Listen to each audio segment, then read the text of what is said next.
So I'm Pat Hosstetter-Martin, and I'd like to introduce the two people that will be speaking this morning. KevinK is the Executive Director of Mennonite Disaster Service. Kevin was born in Cochranville in Chester County, Pennsylvania. He grew up in a potato and dairy farm along with 5 brothers, no sisters. He graduated from Eastern Mennonite University in 1981 and then went to Brazil with MCC, came home and married Karen Stolzfus from Tennessee, is that right? From Tennessee. And together they went with MCC to Jamaica, where their first son, Justin King, was born. Justin is now principal at Eastern Mennonite School, and later a daughter back in Pennsylvania, who now teaches at Bluestone Elementary School. And for the past 16 years, Kevin has been Executive Director of Mennonite Disaster Service. JohannZ was born in Paraguay in a Bruderhof community that had fled Germany in 1934. His family of 11 children eventually came to a Bruderhof community in New York. Johann left that community to go to school, go to university. He graduated from Cornell in 1978 with a BS in civil engineering. In 1983, he married Sue Clausen, a Mennonite Brethren woman from Fresno, California, who was born in Brazil. Sue and Johann have 2 adult children, Tabea and Jonas. Over the years, Johann and Sue have worked with MCC in Mozambique, Burkina Faso, Nicaragua, and Washington, D.C. They moved to Harrisonburg in 2004, where Johann started working as a structural engineer and eventually started his own company called JackieZ Engineering, which you've probably seen their logo around. Over the past 4 years, Johann has been working with MDS to design and rebuild bridges in West Virginia, and there was a little, some pictures of that. These are small little bridges that are built over creeks that, when there's storms, many of them have been washed out, and those bridges essentially connect people with roads and schools and churches and grocery stores, neighbors. And over the past 4 years, Johann has helped to design 100 of these bridges, these little bridges with MDS. And he and his fellow engineers have built over 70 of bridges like that. Since 2017, when Hurricane Maria devastated Puerto Rico, Johann has made 8 trips to Puerto Rico with MDS. During his last 4 trips, Johann was training FEMA and local volunteers in how to build hurricane-resistant bridges. So let's welcome these 2 men to us this morning.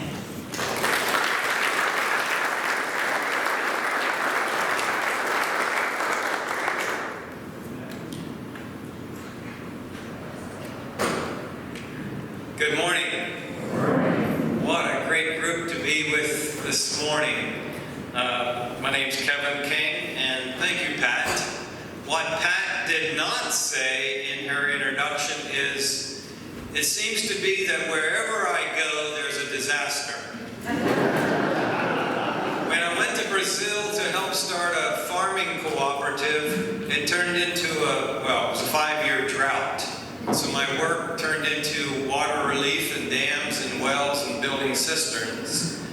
When my wife and I went to Jamaica with Mennonite Central Committee, 6 months we were to work with a rural farming community up in the highlands of Santa Cruz, near the deaf school, which many of you are familiar with, Maranatha School for the Deaf. 6 months into our term there, Hurricane Gilbert hit September 12th, 1988, and changed my role into disaster response, rebuilding homes with the Jamaica Mennonite church pastors. So I often say, you don't want me to come to your town. But here we are. Hear these words from the psalmist in Psalms 91. Whoever dwells in the shelter of the Most High will rest in the shadow of the Almighty. I will say of the Lord, He is my refuge and my fortress, my God in whom I trust. Often when this verse just comes out of these communities riddled by disasters, it's the most oft quoted verse by pastors. And they often say, this verse now has a whole new meaning. Whole new meaning.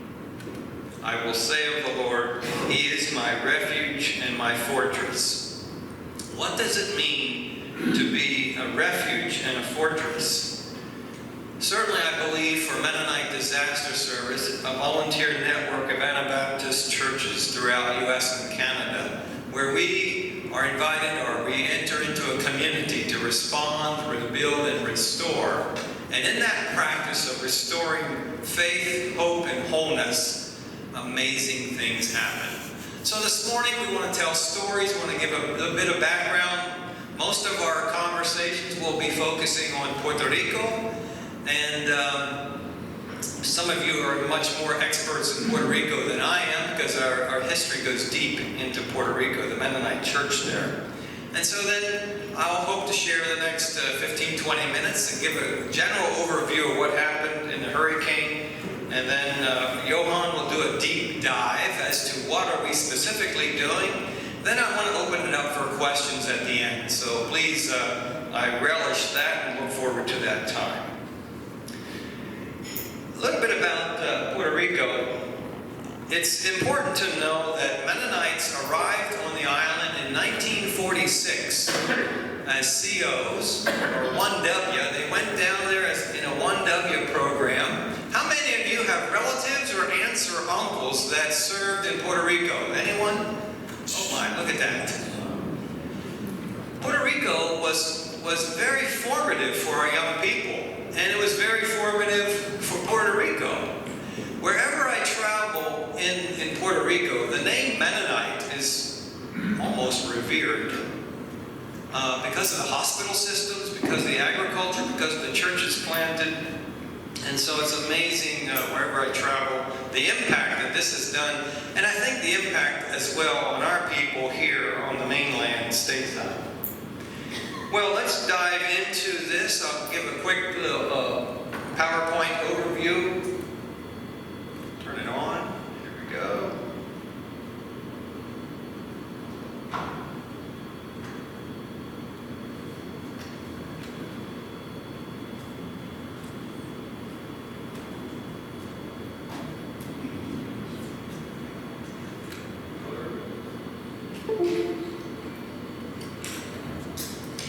It's important also to note that there are presently 3 conferences in Puerto Rico.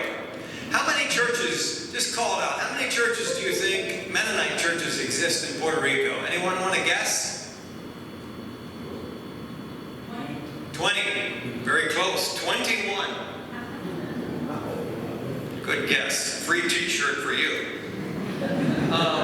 So Hurricane Maria hit Puerto Rico almost this week, 2 years ago. And the first to arrive on the ground was Larry Stoner. He arrived there in September 26th. He was able to finally get a plane ticket and was received by Rolando Flores, who is the MCC worker there on the ground. And Rolando also is the pastor at Summer Hills Mennonite Church and is on staff with Mennonite Central Committee. So our initial response included cash donations to pastors, electrical generators for the churches, canned meat, tarps, chainsaws, flashlights, and so on. And so our initial response, of course, was that early response of cleanup, getting homes and churches safe, sound, and secure. It was a flurry of activity, tremendous, as in right after disasters, it's very chaotic. And it's often trying to manage and coordinate and communicate, collaborate, and cooperate, as we often say after a disaster. I thought it'd be helpful just to read a little bit of my first trip report because I arrived in October the 3rd. I wrote this. I don't remember planning for a trip that took so much planning and concern if one would even make it on the plane. Purchasing supplies, arranging cash to take along, concerns about overweight luggage. I woke up in the morning and couldn't sleep anymore. At 4 o'clock, a friend of mine took me to Philadelphia, and we started our trip to Puerto Rico. I was joined at the airport with Elizabeth Soto. She was born in Puerto Rico and is a current professor at Lancaster Theological Center. We met there at the airport, and Phil Troyer, our Region 1 director, was to accompany us, but his flight was canceled.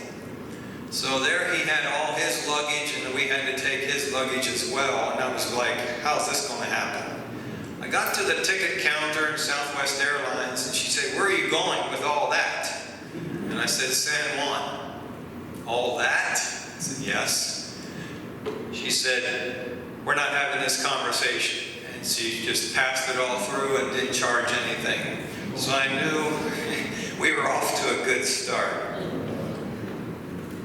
Well, we landed there, and it was chaotic in the airport with no electricity, and the cell phones weren't working, and it was tough to meet up with Rolando Flores and Larry Stoner on the ground already.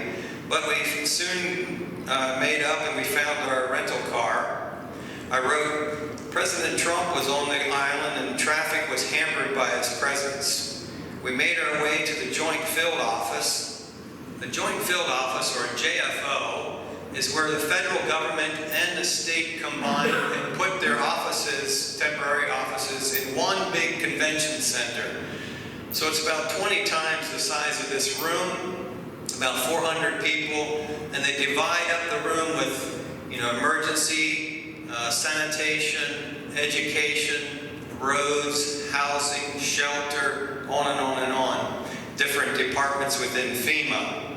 We made our way and we found our section to the housing area, and soon it was embarrassing. The Mennonites are here, the Mennonites are here, was the word from FEMA officials. Oh dear, sometimes our reputation precedes us, and it's hard to manage the expectations as well. But the connections and the networking is just amazing. Let me just say a word about that. In Puerto Rico, it wasn't about just MDS going and hanging our shingle up and saying we're here to respond to the disasters. We wanted to coordinate also with Mennonite Health Services, with the MEA, Mennonite Education Association. MCC was there with a footprint. So it's coordinating as well, not only with our volunteers and our donors and the press, but it's also coordinating with the M&Ms, what I often call, is coordinating and finding what are the value, what's the best that each of us can do. And so it's an overwhelming gift. MDS and the Mennonite Anabaptists are blessed. I want you to hear that. We are small in number when we're compared to Salvation Army, Red Cross, Methodists, Presbyterians. And yet the cohesion and the coordination among our churches and our networking, I stand back so often amazed at the resources among our constituents. It's a beautiful thing. And often I get to see the joy of the gifts coming out of the church in that manner. And so we need to celebrate that. Okay, where was I? Well, our first goal was to make our way around to as many Mennonite churches as possible. And we couldn't communicate them that we were coming. So suddenly, here we show up in our SUV loaded with MCC canned meat and suitcases of water and food and tarps to drive up to a pastor's house, if it was there, or remnants of it. And there they're sitting in the veranda, and suddenly we drive up. There is much tears and rejoicing and hugs. I can't explain it. Unexpectedly, one of the gifts that I put in my suitcase last minute was flashlights. thanks to Paul B. Zimmerman's effort. But these mag lights with long power LED lights, and to hand out a flashlight to a pastor with extra batteries was a gift of gold. "Oh," says the pastor, "I can't read, my candles and the kerosene is all gone. Now I can read my Bible," or early in the morning or something. It was a way of connecting, and to tell them that the churches are praying for you back here in the States was a powerful, powerful expression, a moment of solidarity. As we would leave, we'd pray and share some scripture, let them know that we'll be in contact, that MDS is here on the island, and help them rebuild. And then Rolanda would quietly slip them an envelope of cash, $400 or $500 in small bills. For you see, the churches weren't meeting anymore. The offering plate wasn't being passed around. These pastors had no income, and so that also was very important. I better stay on script. Right, Johan? We're going to skip a little video. That gives a sense of the island and the different, they call these provinces or municipalities. Johan? Municipalities. The purple are the churches that are within, this is the Mission Caribe, the Caribbean Mission Conference, the smaller one. The larger conference is the Puerto Rico Mennonite Conference. And most people, Ay Bonito is one of the municipalities. This is where Mennonites first landed in La Plata in 1946. And then the church grew out of that through health and agriculture and hospitals. And so most of the Puerto Rican Mennonite conference churches are in this area, 12 churches. I believe there are 6 or more. I may have the numbers wrong. But the churches, and then on the western part of the island are more of the conservative conference. We dealt mostly with the churches in the Puerto Rican Mennonite and the Caribbean Mission Churches conference. So as we made our way around, did an assessment that first trip, learning which churches were torn down and needed assistance. I talked about the donations. Another thing that we worked with was the STAR program, and also we gathered the pastors together soon after the hurricane for a weekend conference at a hotel with their spouses. Just have a time to lean on each other and cry and pray and worship and sing. This is often so very critical to normalize these expressions of fear or anger or disappointment. We even paid for a person to come in and give massages and just grief counseling and so on, because these pastors not only lost many of their own homes but their churches, and yet they're supposed to be strong also for the community. And we'll be talking about here, another area we worked with is construction. How do we build back stronger? Of course, Johan will talk about that. Getting vehicles and tools on the island that was pretty well destroyed was quite a challenge, but we had to get vehicles there to make our way around. As I said early on, we did distributing water and tarps, sending containers of canned meat. The Atlantic Coast Conference in Pennsylvania, we put together a food parcel packet that was a goodwill gesture as well for many of the congregants to distribute to their churches. Canned meat. Of the 4 churches, this one has yet to be rebuilt. This is in Vega Baja of the Caribbean Mission, there on the north coast of Puerto Rico. This is the Mano de Cielo de Vega Baja. So the only thing that survived of this church was the one end was this concrete wall, and the rest was destroyed. Puerto Rico, the worship, as you might say, is vibrant, and they love their music. So the neighbors start complaining, by the way, of the noise coming out of this church. So they opened up their walls and they put in egg crate cartons to kind of dampen the sound. But that didn't do anything to hold up the structure. They're hoping to 40,000. So MDS is raising funds for this. I think we have about 40,000 in hand, and we have 110 to go. One of the key things that we said about Puerto Rico is that we will utilize local labor as much as possible. Prior to the hurricane, the year before, over 80,000 people had left. 137 public schools closed down on the island. This was prior to the hurricane. Just the brain drain of people leaving. It was $80 billion in arrears before the hurricane.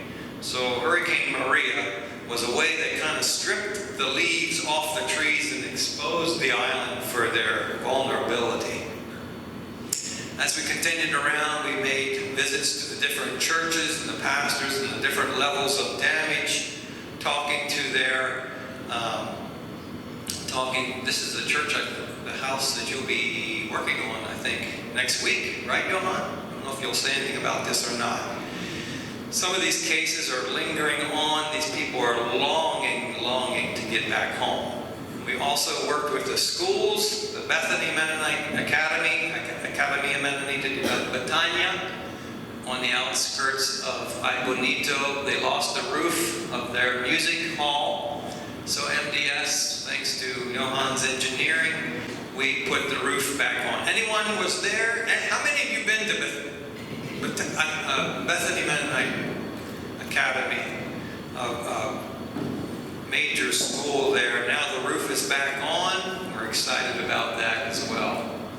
We worked on many other homes. Roofing continues to be a job that we're working in Puerto Rico for the next 2 years or more. We'll be there. Nilda's home, this was one of the first towns. Her house was on 4x4s. It was about 500 square feet. And this was all that remained of it. We decided to rebuild it back and build our first concrete home. And so the Murch family, are John and Jennifer Murch here? Thanks to community support of the Community Mennonite Church, sponsored them to go, and they served with their 3 children for over 3 months, I believe it was. Amazing work there in Ponce area, alongside Demetrio Flores, Rolando's brother. So the gifts that also came out of the Puerto Rico Mennonite Church was just amazing. Not all of the reconstruction was done by volunteers. As I said, we hired local labor. Another pastor's home built by a private contractor, and MDS provided the funding. Or here's another home that we provided funds for to be rebuilt, and this is the final product. On and on, some people just needed their roofs sealed, and others needed complete reconstruction. An area that we're working is on the southwestern part of the island in Ponce, near a municipal landfill where housing is very substandard, and so we're there rebuilding as well. Of course, Engineer Zimmerman, this is Elizabeth Soto's language, I guess, for Johann, but he's there, inspected many homes for us, and we move on.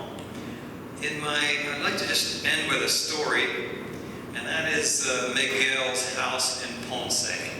This is Miguel's house. It was put together by scrap plywood and tin, and you can imagine it didn't do too well in the hurricane. Miguel had I think an accident early on in his life, and he's in a wheelchair. And he became very depressed and took to drinking and alcohol and other vices. And so the community, the church, local Mennonite church, said, we need to reach out to Miguel and build him a new home. So Johann went in and drew up plans, and volunteers. Also, by the way, Puerto Rico is on a seismic zone. We have to be mindful when we build back that there could be an earthquake someday. So not only to withstand 30 hours of the Hurricane Maria was a Category 4 for 30 hours. Not only do we have to design a home to withstand that wind load, but a seismic load. So we designed him a house and volunteers over the weeks and weeks. Oh, by the way, he did not want to move off this property, so they put together a little shack where he slept in and watched our volunteers from his wheelchair every day. This is the final product. Miguel has been transformed. In fact, there are days when I visited him, the wheelchair was in the back of his lot. He was able to walk. In fact, he has given his heart to the Lord and is attending the church, the local Mennonite church. And if you see, you can't quite hardly see there, but he insisted on taking the logo off of the MDS truck and he put it on his house. Not only that, but he quit smoking and he has above his house, no fumar. This is a man who it has transformed his life. One day he called Demetrio, one of the brothers that attends the local Mennonite church, said, yeah, he called me early in the morning. He said, come get me. Well, the church isn't starting yet. Yeah, but I want to make a big pot of vegetable soup and I want everybody from the church to come back to my house and have vegetable soup after church. MDS, as we often say, is more than just building houses. It's rebuilding lives, one at a time. Thanks be to God. Johann, I'll give this to you. And a lot of you are part of this team. MDS is something really special, and Kevin brought this up as well. First of all, there's thousands of people that volunteer with MDS, and the experience and expertise that comes from that is truly amazing. It's been MDS that has supported our work, whether it's been bridges in West Virginia or in Puerto Rico. Otherwise, we would not have been able to do that. And that has put us in contact with so many different people who have given their expertise. So many volunteers come with their experiences. We get telephone calls all the time. Oh, you designed this. Can we do it this way? Oh, you told us to use these nails. We can't find them. So we have this experience of thousands of people coming together, which is truly something that a lot of organizations don't have. This first slide is a picture taken from the airplane coming into San Juan 2 years ago. This is 2 months after the earthquake. All over you see these blue tops covering these buildings. If you fly into San Juan, you basically see the same thing now. There are still about estimated 30,000 buildings with blue tops on them. Yes, the debris on the ground is cleared up, but even now in the recent rains, a lot of people are losing what they have in their houses. So there's a lot of work to be done. When we look at nature, on the other hand, the above picture was taken 2 months after the hurricane, and it looked even worse right after the hurricane. There. You see the trees up here. Not only were leaves slipped off of them, but entire branches. Entire trees got ripped down. This is already starting to look green, but right after the hurricane, there weren't even any leaves left on the ground. 2 years later, this is what we see. Trees are back, full foliage, blooming, looks beautiful, looks like a tropical paradise. So something I've been thinking a lot about later, and I can think about this for hours, is what is the difference here between nature and what we humans do? For nature, I think hurricanes are God's way of giving the creation a haircut every once in a while. It happens every few years. It's been doing that for millions of years. Nature's adopted to that, and this is just part of the routine. We have a volcano. Is that a natural disaster, or what kind of disaster is that? Well, without volcanoes, we wouldn't have beautiful mountains to climb. We wouldn't have fertile slopes to grow our coffee on. No, volcanoes are not a disaster. It's just a part of nature. Flooding that comes down the Mississippi to destroy entire towns and put MDS people to work. Well, is that a disaster or not? Well, without those floods, we wouldn't have farmland to grow our corn. That's just a part of nature. So, what is a disaster to us? It's a natural phenomenon to nature. And so, for me, it's like, okay, what is our role in this? What are we doing wrong that it is such a disaster for us? So this is what was left after the hurricane. We see some buildings built out of concrete, which are still in good shape. If I was to build a house for myself there, it would be out of concrete. If the concrete's heavy enough, it's not going to fly away. But anything built with wood basically got destroyed. What was the problem there? Is it because people didn't have the knowledge to do it, perhaps? Or they didn't have the resources to build it properly? And the statistic that's been thrown around is with tornadoes in this country.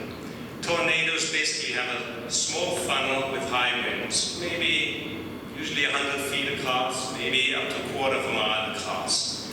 Why is it that we have damage for 3 miles around?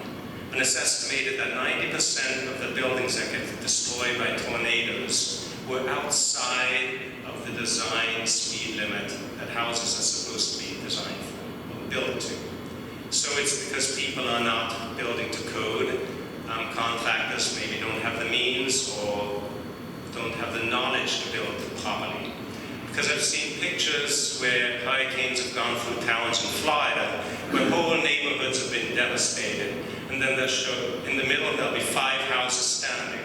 Well, those were the ones built by Habitat for Humanity or by MDS. Those were built by codes, those were built by contractors and people that were conscientious of building it correctly. So again, is this a natural disaster? Is this a human-made disaster? So, what I really see as a big part of our role in MDS is helping others people to build properly for these conditions.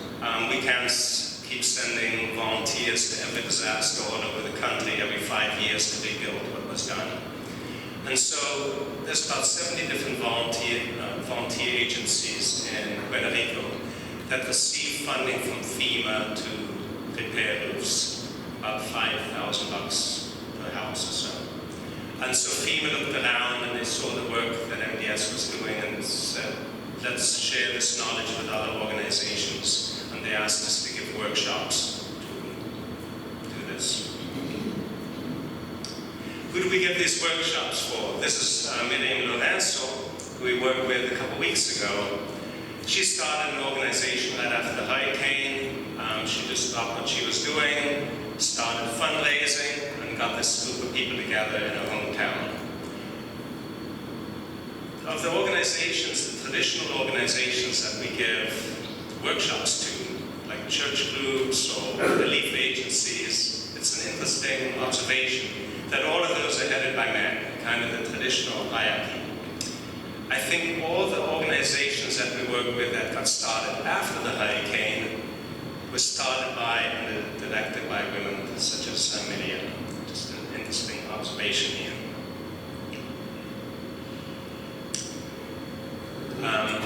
We've given, 8 workshops since February, and they won a lot more. But to lots of different places, like here, one was at the Academia Menonita in San Juan. These were put on in the local community center.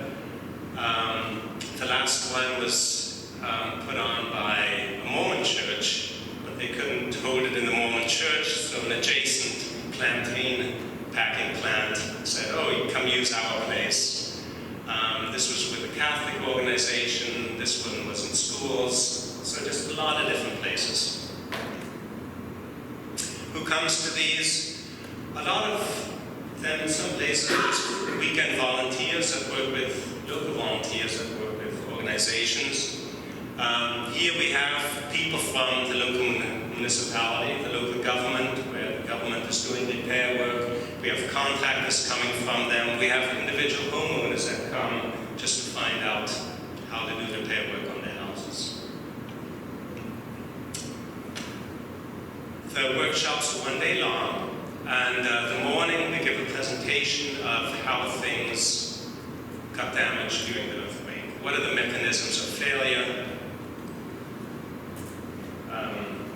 And then we give some theory on that happened. How do we go about repairing things better?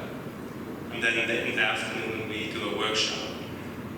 So I just want to give a few slides of what we show in the morning to give a kind of feeling of what goes on. We start with talking about the hurricane, 180 miles per hour wind. When you're driving in your car at 55, 60 miles an hour and you hit a tree, you know what kind of damage you get. Damage or energy increases by the square of the velocity. So 180 squared divided by 60 squared, I think that's about 9 times stronger. Just to give you some idea of the strength of these winds. Here in Virginia, we need to design for wind speed of 115 miles per hour. You notice sometimes we have a wind of 70 miles coming through, like out at Edgewood a few years ago, and a lot of things got damaged. Well, if the design speed is 150, why are things getting damaged when the wind speed isn't even close to 150? The force of winds here compared to the force of what this is designed for here is about 3 times stronger, just to give you some idea. And the weights we have to deal with here for snow down about 30 pounds a square foot. Here we have, in Puerto Rico, we have to deal with forces 3 times higher than that, upwards. We look at just how things have failed, each of the components, how the sheet metal was put down, were there enough screws, enough nails, were the sizes correct, was the spacing enough, the nails for that, were they installed properly, how were they installed. You see on the other side we don't have rafters. Why did those rafters get pulled up?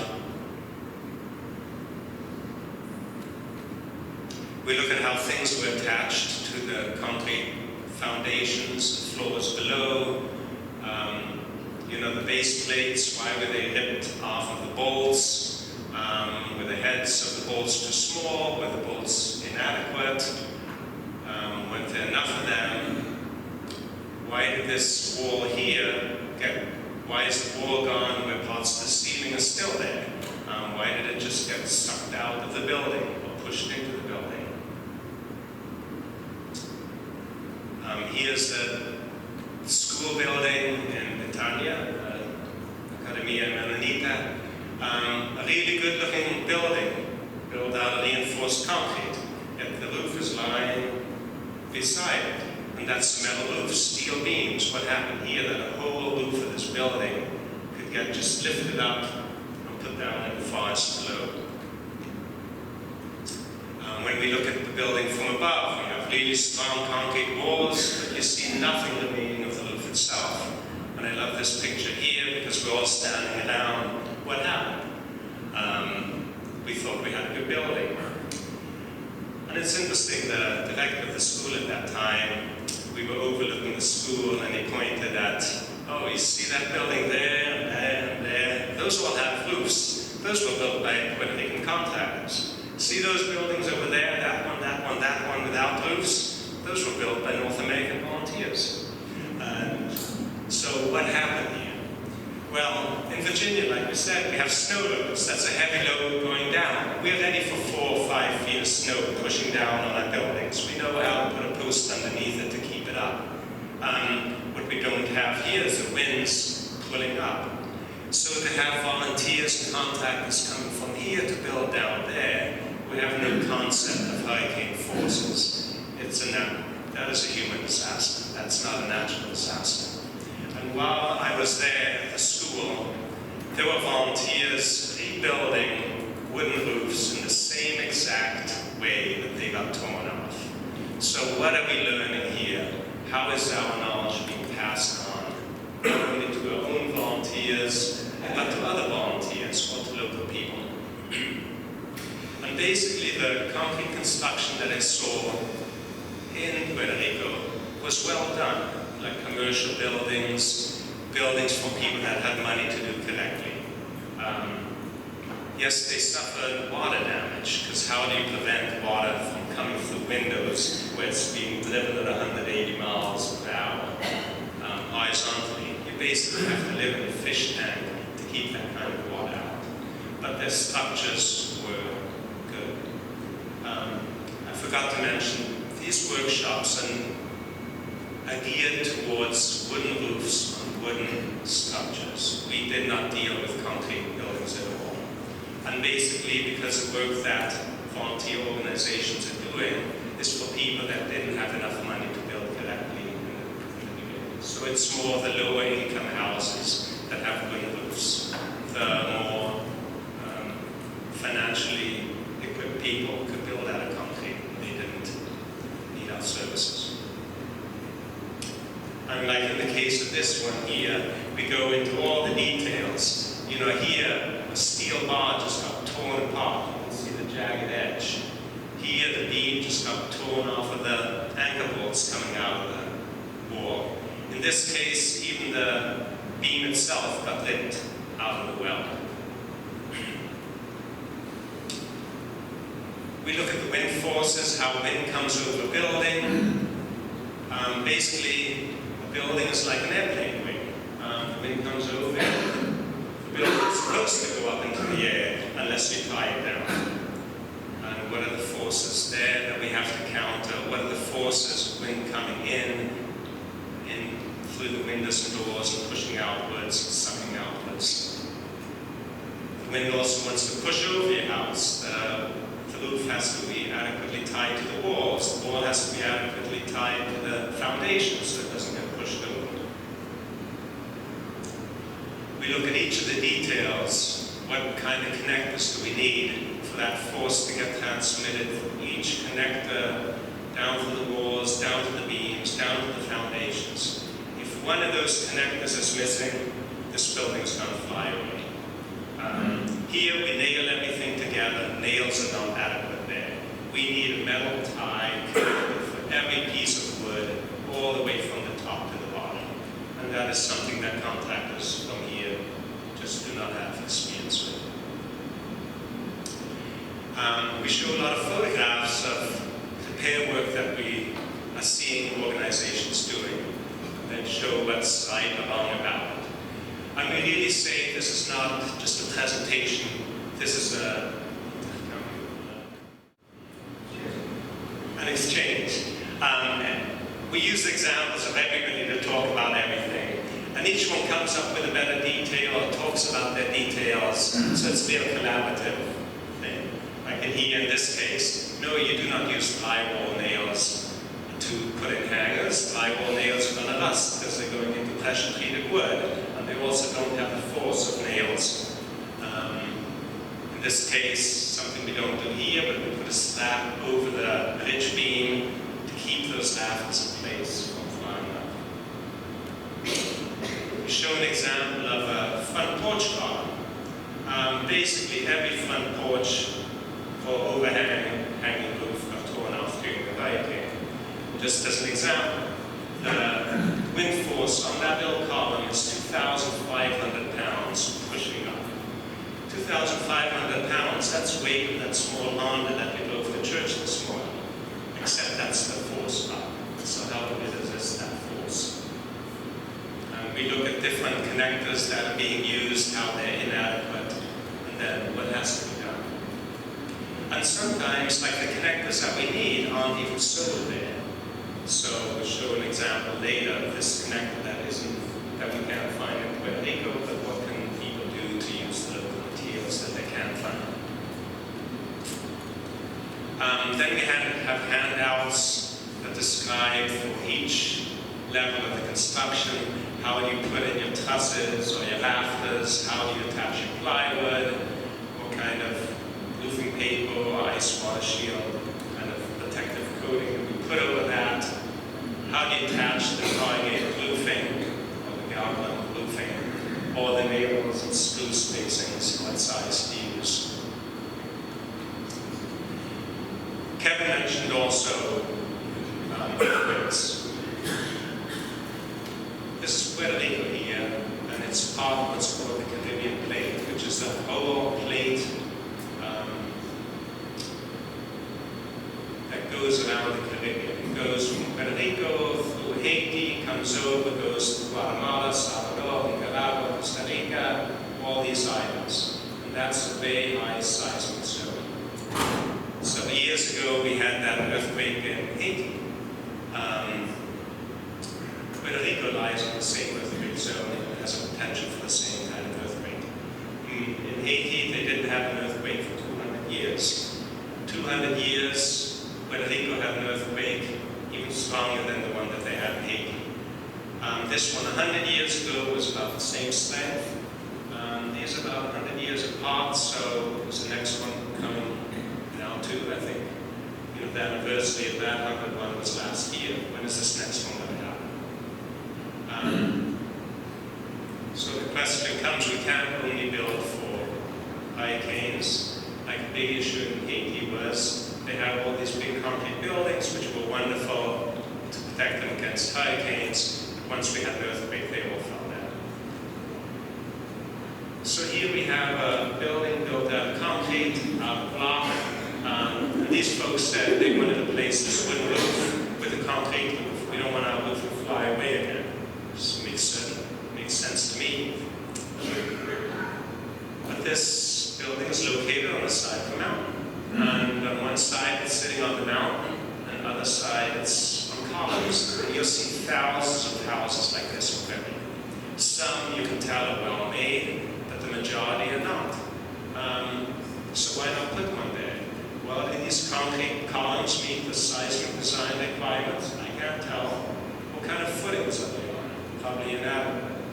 It's on the side of a hill. If we have a hurricane with water and a seismic event at the same time, is this just going to have a landslide and the whole thing goes down? So do we want to put a nice concrete roof on them to protect them against a hurricane, just to kill them tomorrow when the building falls down with an earthquake? So that's why we're putting wooden roofs back on a lot of these houses instead of concrete ones.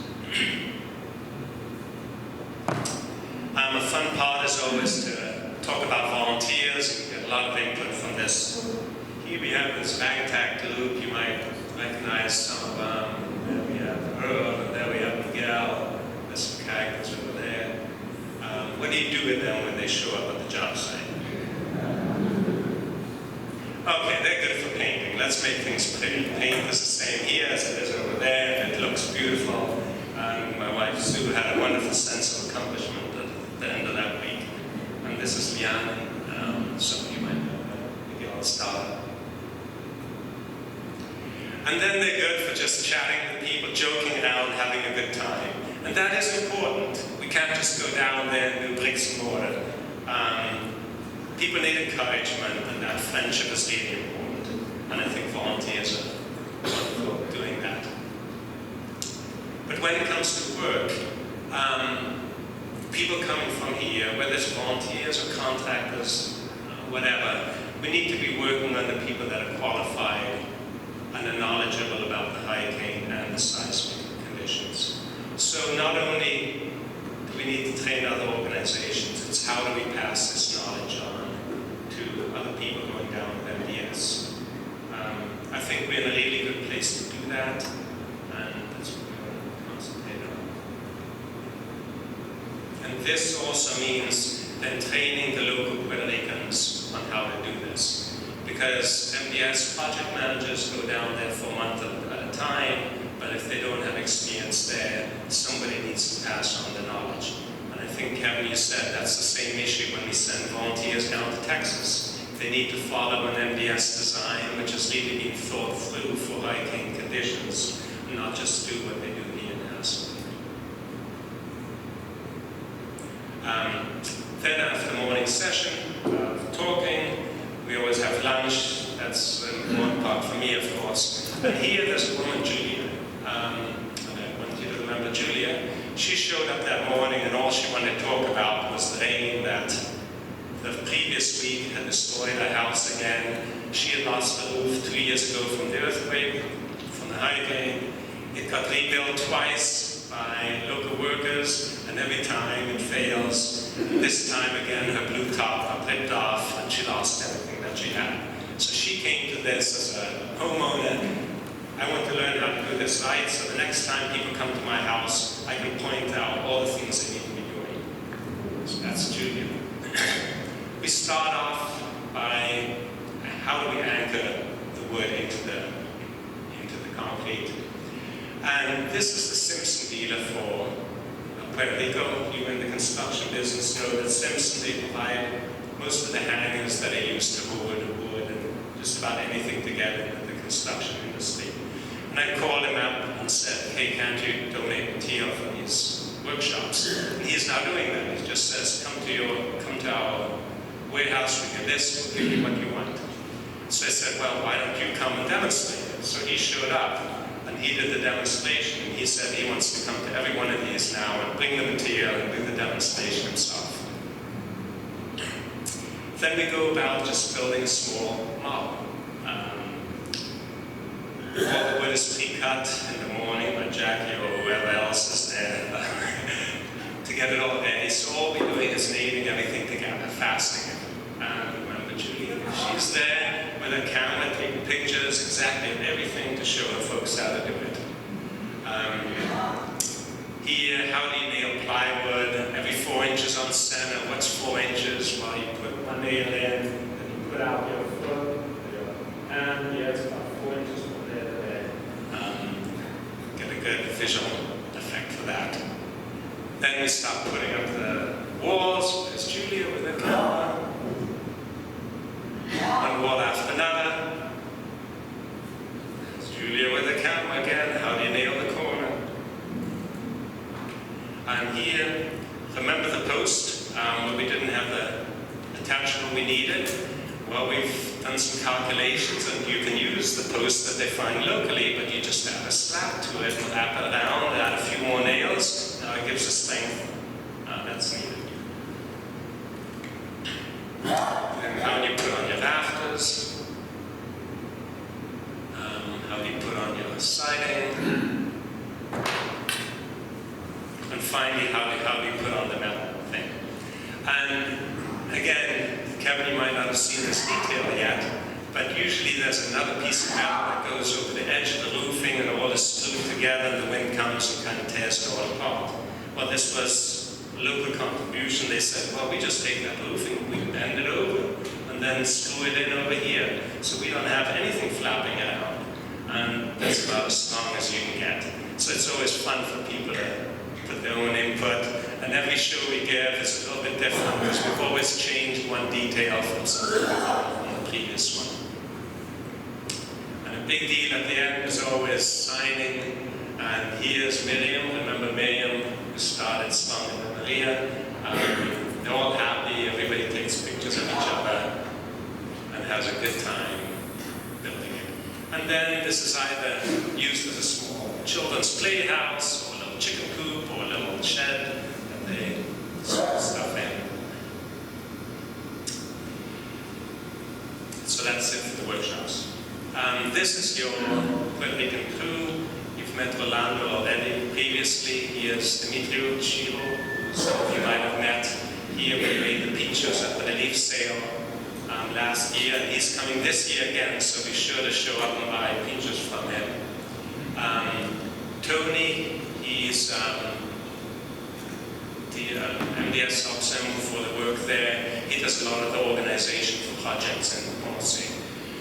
And Chiro for me has been invaluable. He kind of went through a presentation at the beginning to really Puerto Ricanize it. The Spanish in Puerto Rico, oh, by the way, these slides are all given in Spanish. This is just the English version that we put together because some of our participants come from organizations. I don't know, so they don't speak Spanish, so we have two versions. We give them one in English. So he really helped us with Puerto Rican Spanish, which is totally different than Nicaraguan Spanish.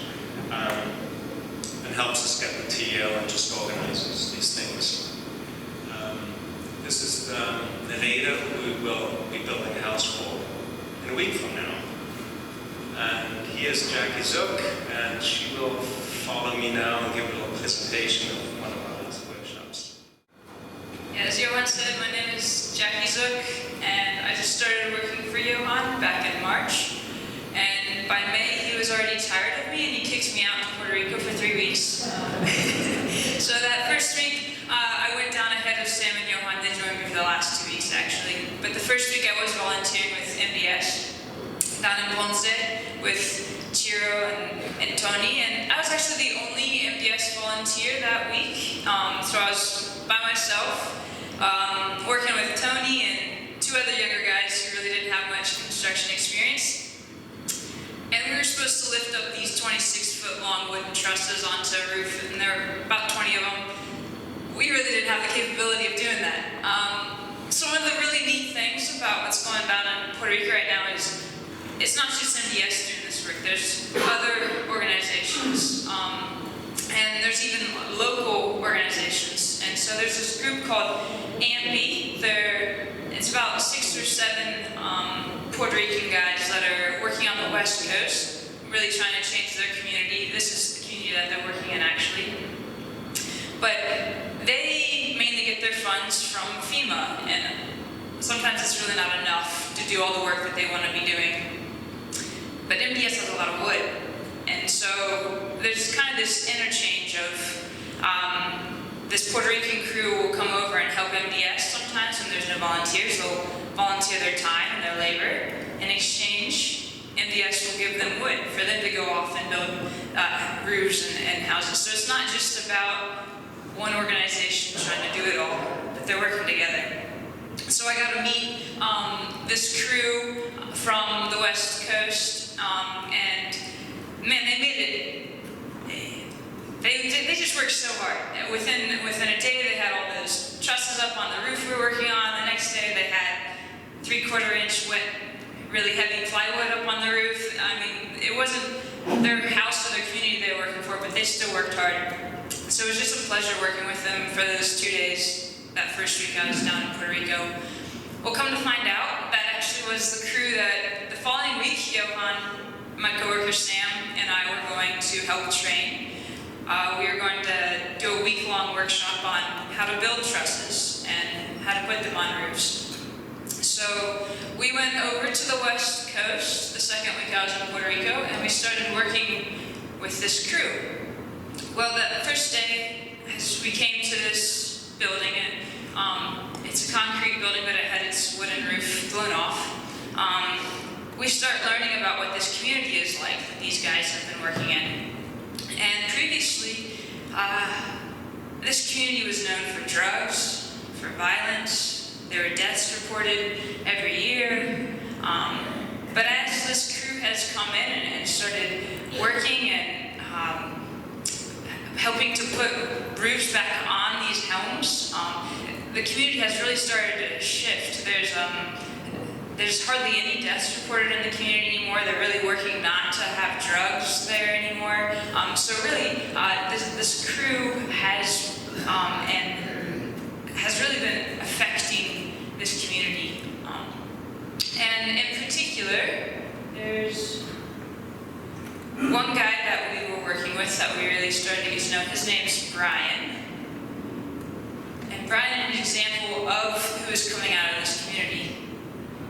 Brian didn't finish high school. He actually, I think he was involved in an alcohol-influenced violence act, and so he went to jail for a few years. And then when he got out, he wanted to shift his life around, but he didn't really have any work. We started seeing this crew coming in and putting roofs back on in the community, and he said, man, I want to join that. So he actually walked up to them and he said, hey, can I have a job? I want to join you. And the crew said, yeah, come join us. Even though he didn't have any construction experience, they took him on and they started training him.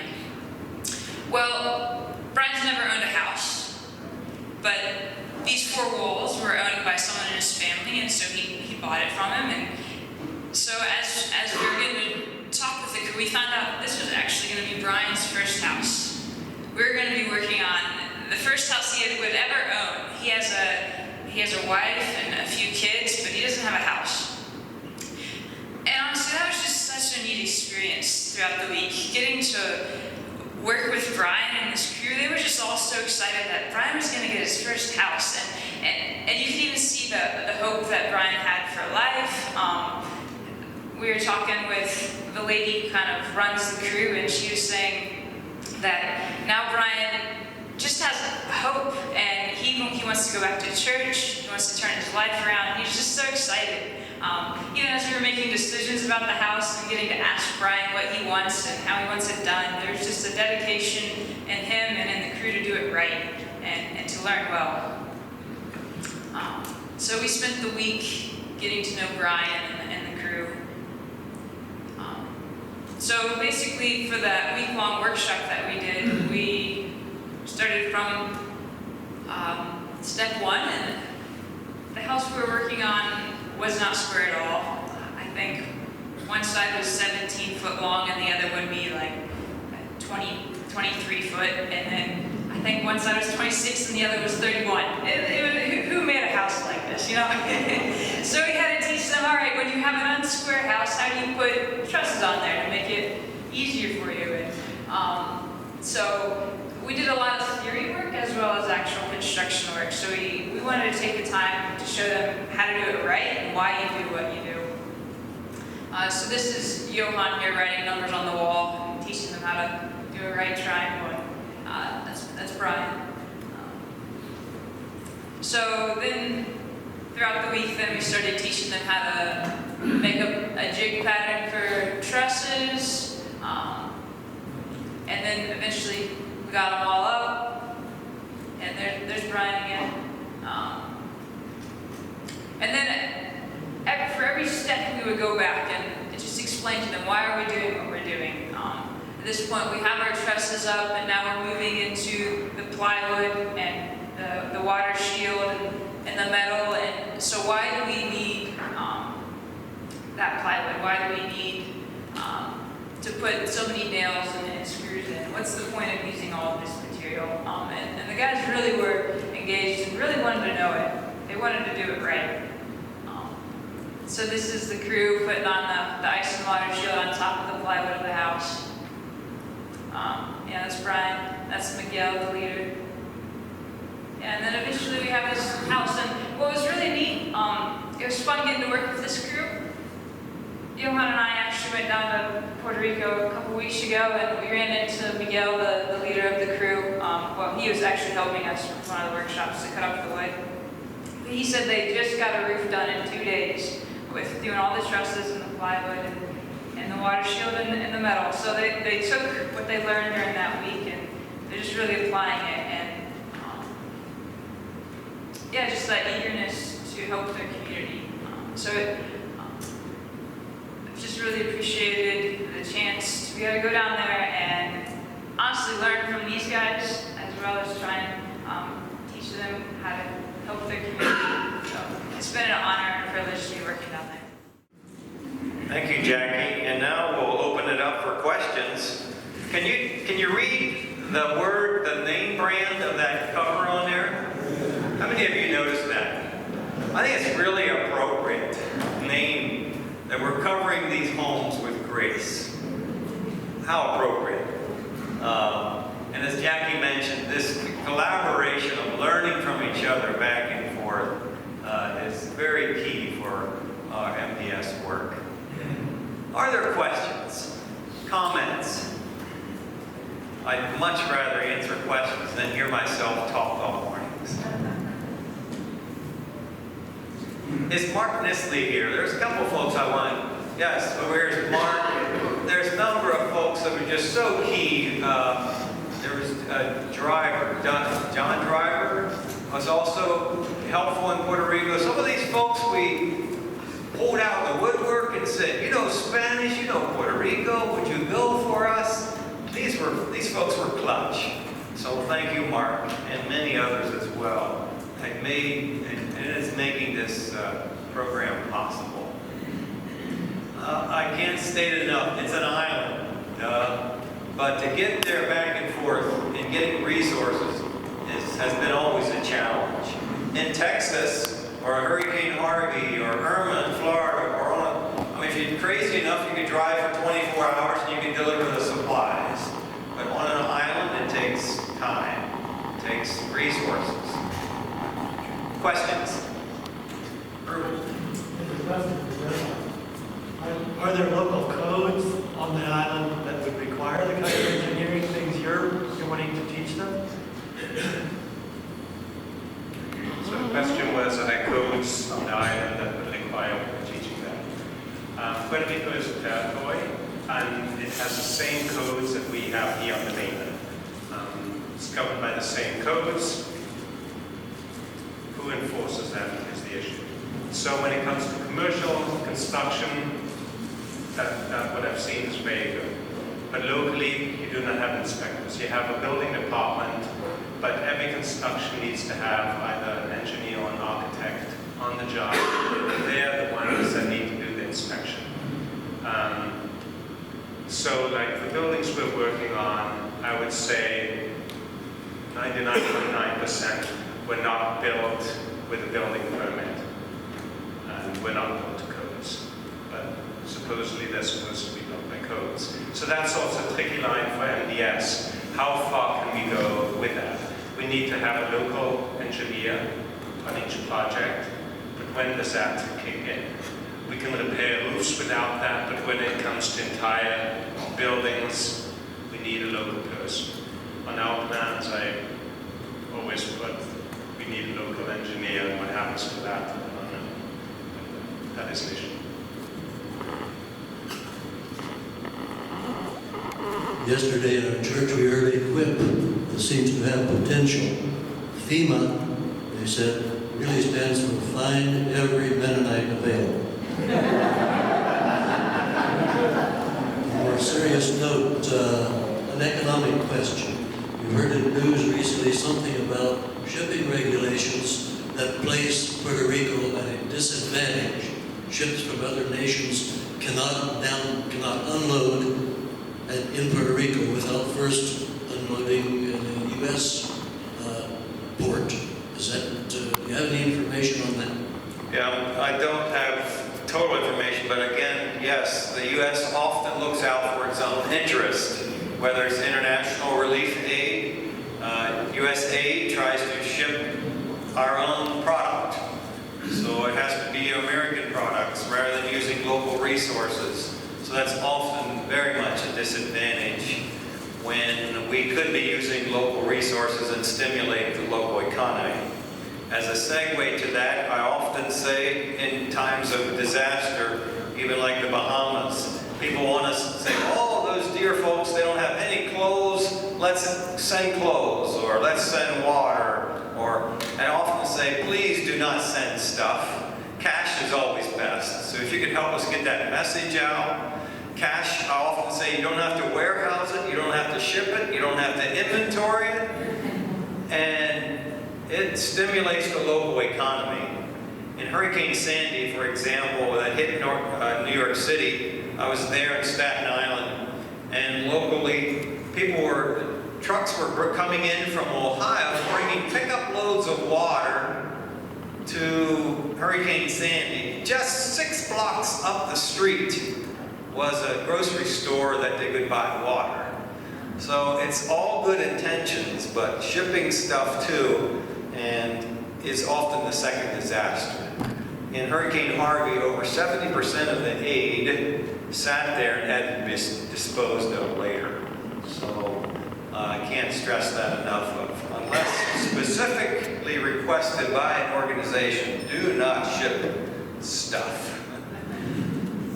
I'm saying it the nice way. Just want to add something there. I find Puerto Rico to be very technologically isolated. There's a lot of building techniques that I see in Central America, Nicaragua, Guatemala, that you do not see in Puerto Rico because there's not that interchange between the local countries. All the traffic comes from the US, and like these ships can't come there. While we were building, for instance, there was a shortage of steel roofing. Well, the French had tons of it sitting offshore, but they can't come and use the harbor. Building techniques in Nicaragua, which is very hurricane resistant and earthquake resistant, has not found its way here to Puerto Rico. And that's one thing we wanted to experiment with right away, bring that in. But we found that if we bring in these new technologies, we have to be there to train people to do it. And so we haven't gone that route at the moment. Another thing is material price. Jackie and I went to a place recently, we wanted some roofing material. And the guy wanted to charge us $28 for a roll of roofing paper. said, no, I don't pay more than $12 for a load of roofing paper. You're ripping us off. And I got out my smartphone at the Home Depot place. See, here it costs $12 at Home Depot. Won't you give it to me at that price? And then Jackie, my IT agent, she comes over and says, no, that's the Home Depot in Harrisburg. Look at the local one. And the local one was $28. It's $28 for something we buy $12 here for. Certainly some of that is a shipping cost, but also because I was told that because FEMA is paying for a lot of this reconstruction stuff, all the prices have been jacked up. And these are the same US companies that we have here. Yeah, I was just amazed that throughout the whole talk, I haven't heard anything about money. You know, lots of times when you do things like this, you hear about, well, we wanted to do it this way or that way, but then we didn't have the money, so then we had to, you know, try to figure out how to get the money. And it seems to me that even organizations like SWAP have some problems with that. But, you know, it amazed me that money wasn't mentioned as an obstacle. That money was not an obstacle. That's fair.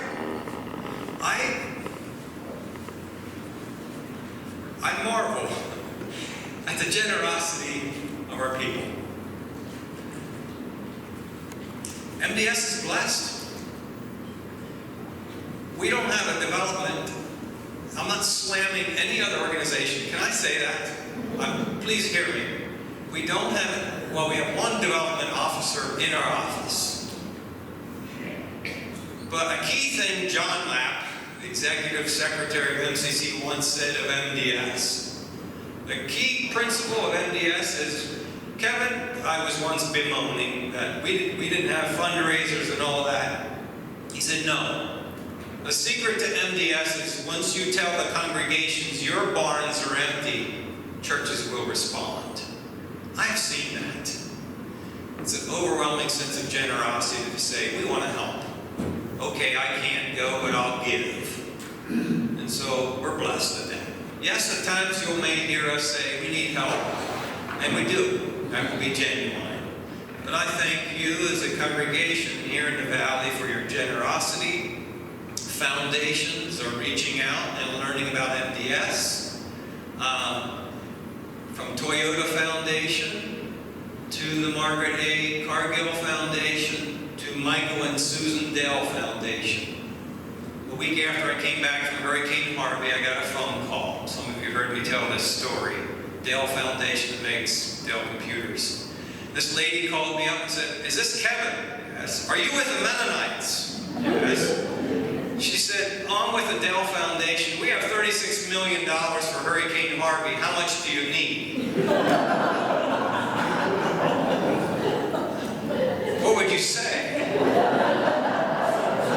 I said, well, first of all, how did you get my number? And how do you...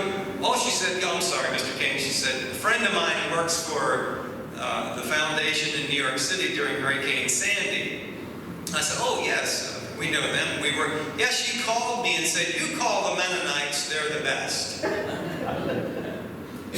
So, of course, actually, I told her we didn't need anything right away during the early response. Because I said, if we take your money, you'll deprive our congregations from giving and being a blessing. Oh, she said, isn't that novel?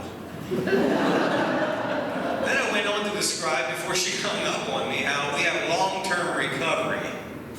That we'll be there for 2 and 5 and 6 years, rebuilding. This is when it takes lots of funds. After 20 minutes, she finally said, can you send this to me in writing? So, that's the kind of blessing. Sorry, I really went off. Yeah.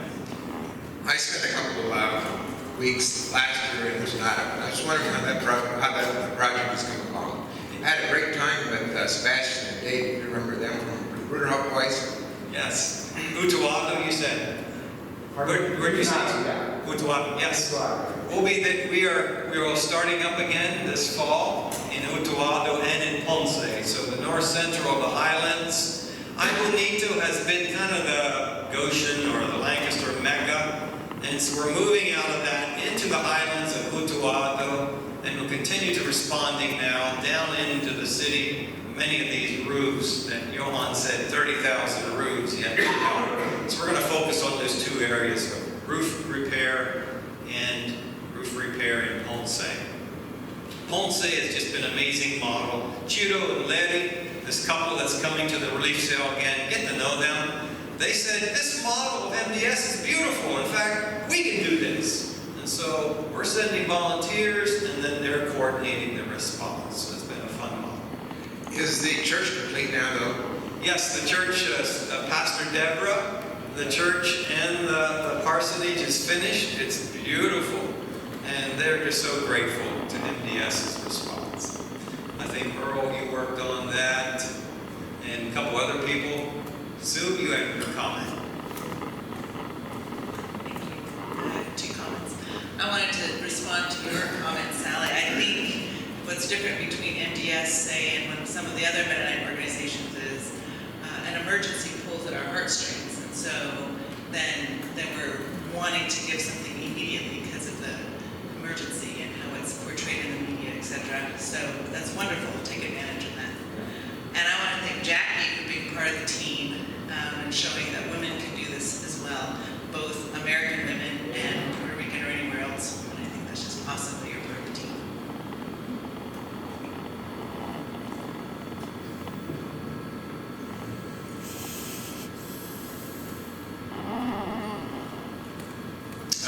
Earl Martin here. I'm curious, given the credibility of MDS in our country and other areas, and given the situation we're facing with climate crisis, I'm wondering if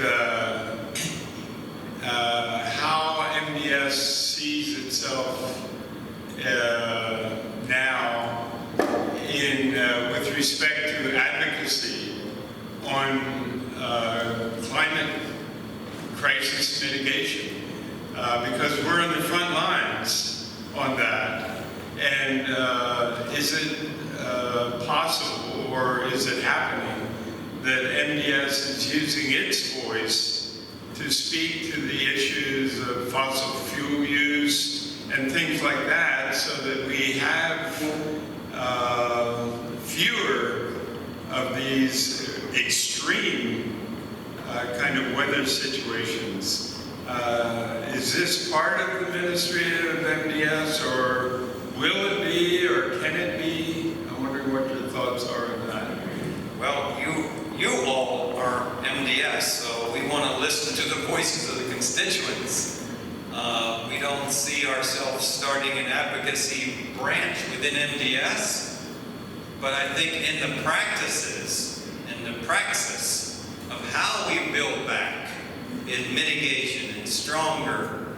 For example, next week I'm being invited up to Anchorage, Alaska, where they had an earthquake, to talk about mitigating, the seismic. FEMA's inviting MDS to go up there and talk with city and state officials about mitigating earthquakes there and how do we build back. So I think it's in the praxis where we haven't done well yet, perhaps, and maybe it's a question, should we, is in the advocacy, talk about climate change. Honestly, MDS's tent is pretty wide, our constituents. It's about this wide. I guarantee you, I get a better reception talking about climate change under this roof than it would some other churches. As far as I get would be to say the climate is changing. And people would shake their heads, because I can give the illustration. 15 years ago, we'd have 2 and 3 disasters. Now there's 15 to 18 to 20. Okay, the giant climate. Where we disagree on is it human caused or is nature caused? There's where we break down. But it's in our praxis of mitigation, elevation. Rodney Burkholder here is with MDS here in the Shenandoah Valley, going back and forth to West Virginia, and the homes that we're building and getting them out of the floodplain and putting them up on higher ground. And it's in the practice that we respond. So, Earl, I don't know, but that's the praxis of it. responding, of mitigating. In Texas, we are rebuilding another community in Bloomington. 30 homes are being taken out of the floodplain, and the Amish are being bused from Holmes County down to build these houses, and a number of groups are coming together to rebuild there out of the floodplain. So I am much more keen about that as to how we build back. I think, Phil, you had a word here. I was just going to say that one of our challenges, you indicated money was not necessarily our challenge, but one of our challenges is to identify enough leaders to lead projects, whether it be in Puerto Rico or here in the U.S. and Canada. Absolutely. I'm going to say that again. So the weakest link in MDS is leadership. We need more office managers. We need more cooks. We need more construction supervisors like Jackie and Jonathan. Anthony, close. We need more crew leaders that could come for a month or more. And we'll pay your way to and from transportation. And we'll train you. And we'll mentor you, put you alongside of people.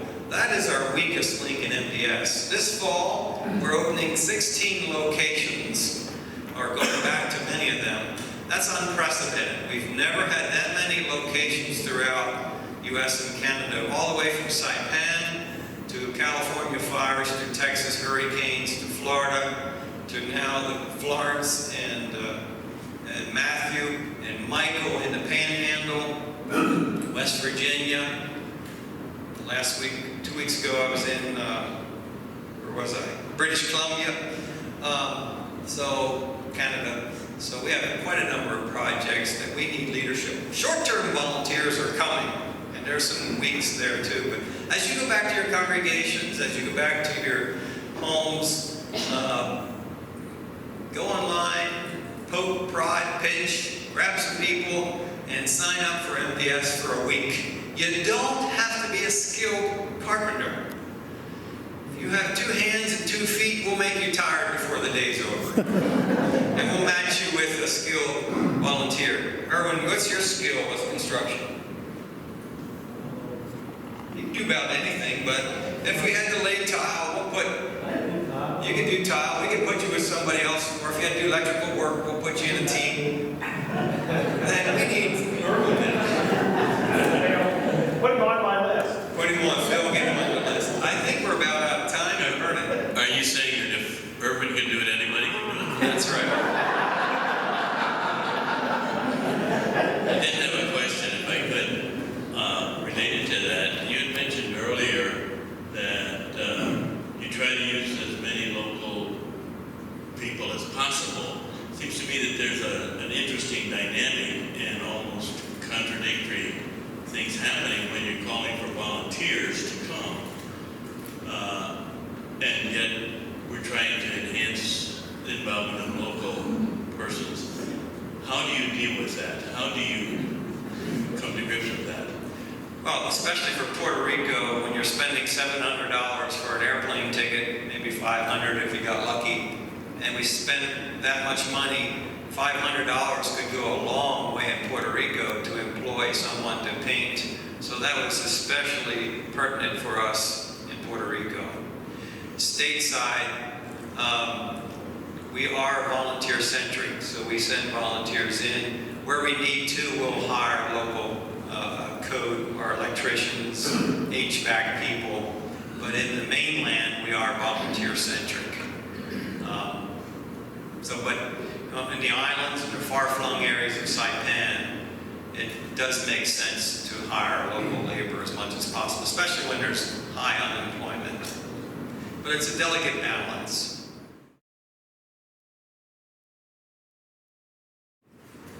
Thank you very much for this very engaging background of MDS, and it's inspiring how many of you have been there yourself.